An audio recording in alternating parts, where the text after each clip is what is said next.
तो चर्चा हो गई थी, यानी अब पढ़ेंगे बोली और भाषा में उपभाषा में अंतर। बोली और उपभाषा में अंतर, बोली क्या होती है इसको हमने बताया, लेकिन फिर से देख लेते हैं। किसी क्षेत्र विशेष में बोली जाने वाली भाषा को बोली कहते हैं। किसी क्षेत्र विशेष में बोली जाने या प्रयोग की जाने वाली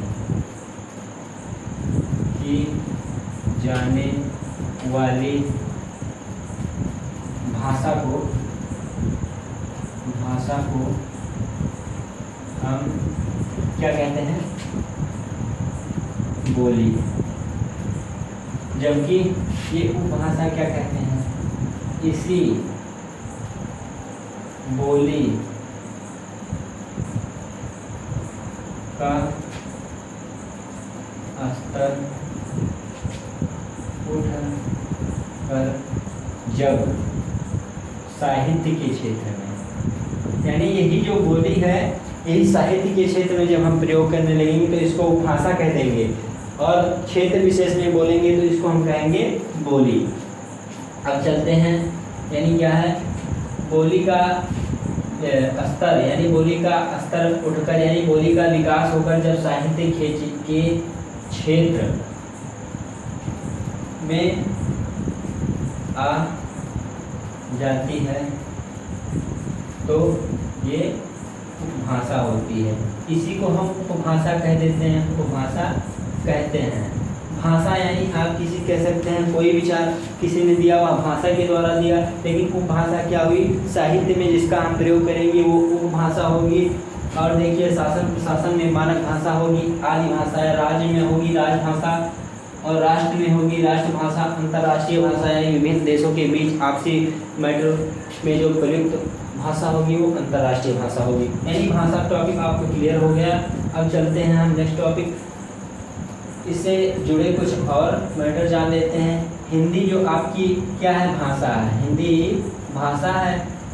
इसमें उपभाषाएं कितनी हैं? इसका भी ज्ञान होना आपको आवश्यक। उपभाषाएं कितनी हैं?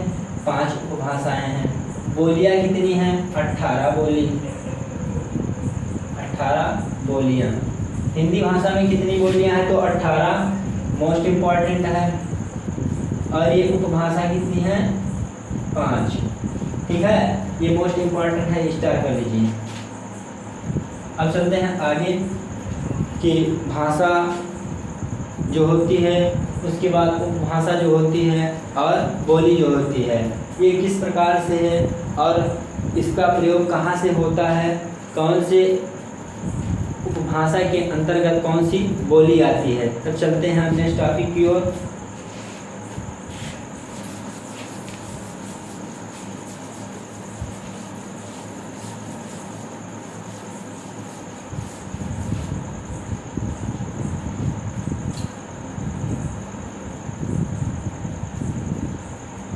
भाषा का परिवार तथा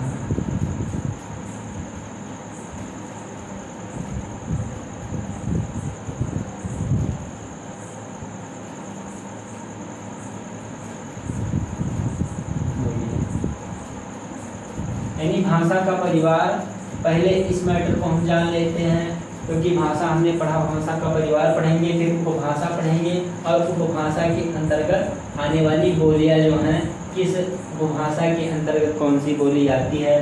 तो फर्स्ट हम चलते हैं भाषा का परिवार।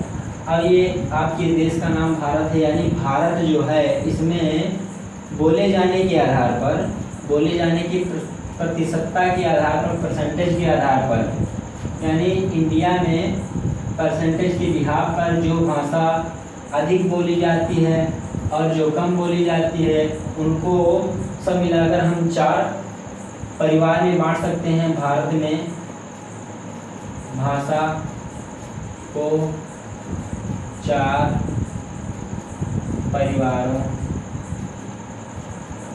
में बांट सकते हैं।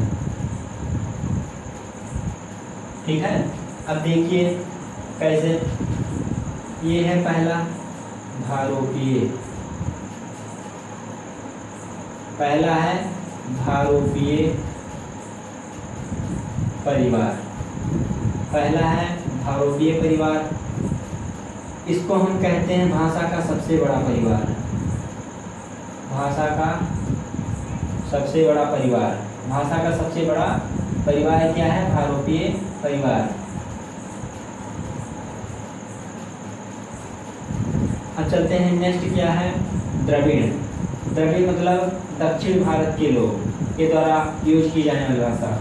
तो दक्षिण भारतीय समझ लीजिए, दक्षिण, साउथ इंडियन, दक्षिण भारतीय। अब तीसरा क्या है? तीसरा है ऑस्ट्रिक। तीसरा है ऑस्ट्रिक भाषा का परिवार। और चौथा है या लास्ट है क्या? चीनी तिब्बती।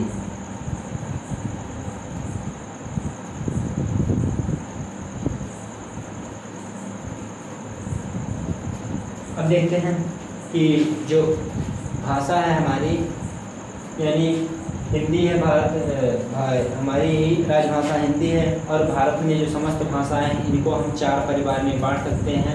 यानी भाषा को हम 4 परिवारों में बांट सकते हैं। पहला है भारोपीय परिवार, दूसरा है द्रविड़, तीसरा ऑस्ट्रिक और चौथा है चीनी तिब्बती।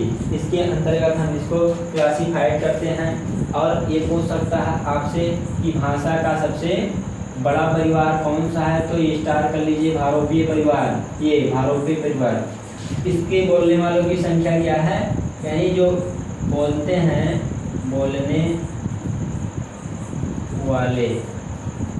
बोलने वाले किसमें? प्रतिशत में। अगर हम भारत में बोली जाने वाली सभी भाषाओं को 100% माने तो इसमें से 73% लोग क्या बोलते हैं? भारोपीय परिवार के अंतर्गत आने वाली भाषाओं को बोलते हैं। जैसे भारोपीय परिवार में आती है हिंदी, गुजराती, ये सब, महाराष्ट्री, ये सब आती हैं। तो ये सब बोलने वालों की संख्या कितना है? 73%। अब आगे चलते हैं, जो द्रविड़ है इसके बोलने वालों की संख्या क्या है? 25%, 25%। ठीक है। और ऑस्ट्रिक वालों की संख्या कितना है? ये है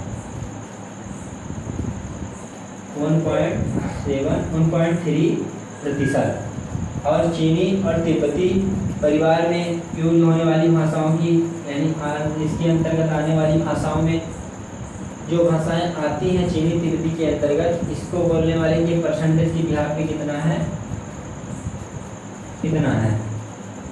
ठीक है, लगभग इतना है। अब सबसे अधिक कौन से परिवार की जो भाषा है बोली जाती है? तो भारोपीय परिवार। क्यों? सबसे बड़ा परिवार है, सबसे बड़ा परिवार भारोपीय परिवार है। इसके अंतर्गत आने वाली भाषाएं जो हैं, जैसे हिंदी